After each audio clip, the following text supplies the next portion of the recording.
Hello again, everybody. It's Troy at Bar Run Forge, and welcome back to the shop for another Monday morning tool video.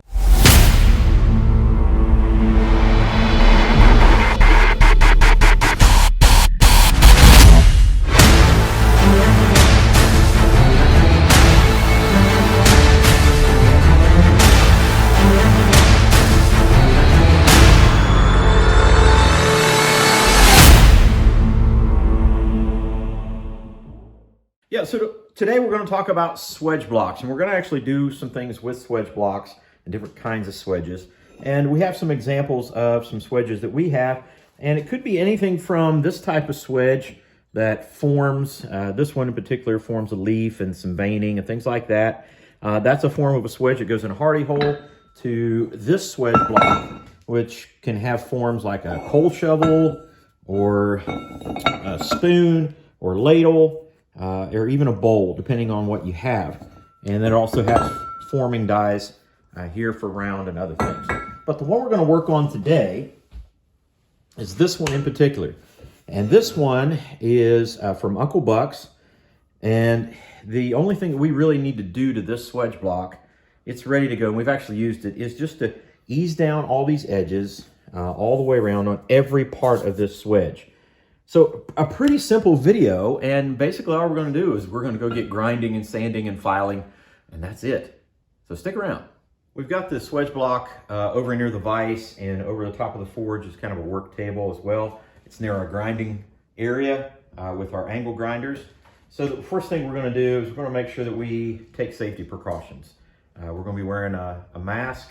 We're going to protect our eyes because there will be sparks and other chips and things like that going, and we're going to use it for a while, so we're going to put ear protection on. The other thing we have on is our apron, and the reason for that is if you get to grinding a whole lot, there's going to be hot sparks coming back, and if you're wearing certain clothing, it is going to catch on fire if you're not careful. So we're just protecting ourselves. First item of business is just to ease down these edges, put a little bit of a radius on it. We're going to do that with a flapper disc on an angle grinder, and that's just so we can avoid things like cold shuts and hard corners and things like that.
With the outside edges and inside parts of each of these swedges done, we've put a slight radius on each of them so that, again, we don't get those cold shuts, so we don't get those hard marks on it as well. So now we get to focus on the inside, and these are going to be a little bit more challenging in some places, and so we'll just do our best to make them as smooth as possible.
so we've completed what we're going to do with this. This was not a complicated tool setup. We're going to use this swedge block primarily for hammer making, for punching the eye. We've got some tooling that we are going to set up to go in a couple of these holes, particularly this one right here. So we're about to make some tooling to go with this so that we can form fullers and things like that in punching hammers and other top tools, as well as maybe somewhere down the line, some axes, hatchets, things like that. So that's primarily what this is going to be used for in that process.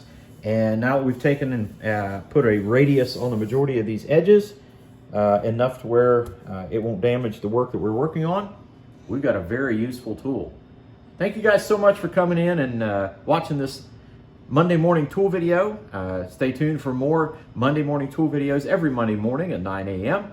Also look out for our live streams on Thursday night, 6 p.m. Eastern Standard Time, as well as other videos that come out on Bar Run Forge. Check us out on all the other social media, as well as www.barrunforge.com. That's BARRUNFORGE.com, where you can check out to get all your merchandise, to check out pictures of the things we have going on here in the shop, as well as to purchase items, as well as t-shirts.